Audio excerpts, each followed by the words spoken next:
La dinastia dei Corazzin continua con la passione per la mountain bike e abbiamo ora la piccola Corazzin. Emily, che fai?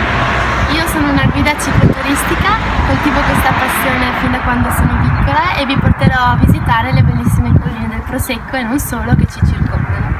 Un territorio meraviglioso che tu hai scoperto, scandagliato e hai creato degli itinerari ad hoc, bellissimi. Quale consigli?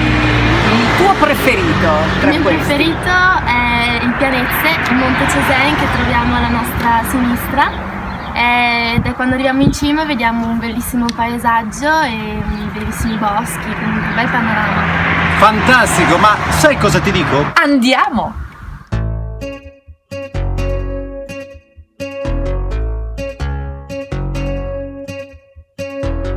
Passeggiando in bicicletta accanto a te, pedalare senza fretta la domenica mattina. Emily, che posti ragazzi. Ma dove siamo qui? Qui siamo a Valdobbiadene nella Via dei Bimbi. La Via dei Bimbi, che vigneti. Qui si fa il prosecco. Sì. Bene, andiamo, procediamo.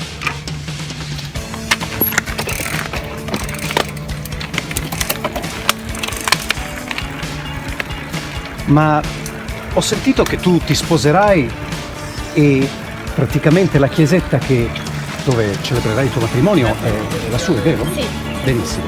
Ed è vero che tutti gli invitati verranno in mountain bike, tutti rigorosamente brandizzati Corazzin? Scontato. È scontato, ovvio. È fantastico tutto ciò. Senti, sei felice che abbia legato dentro lo sgabuzzino la mia collega mentre siamo usciti io e te? Direi proprio di sì.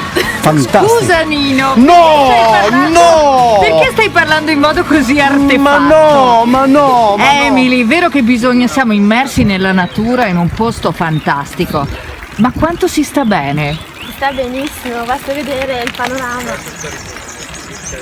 Facciamo vedere il panorama. Ecco, per esempio, noi stiamo raggiungendo un monte famosissimo, è il Monte Cesen. Eccolo qua, quello è il Monte Cesen.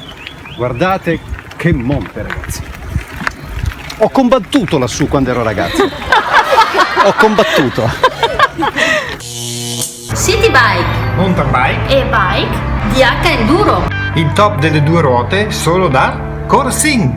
Nuova sede in Via Erizzo 118 a Valdobbiadene. Non solo prosecco. C.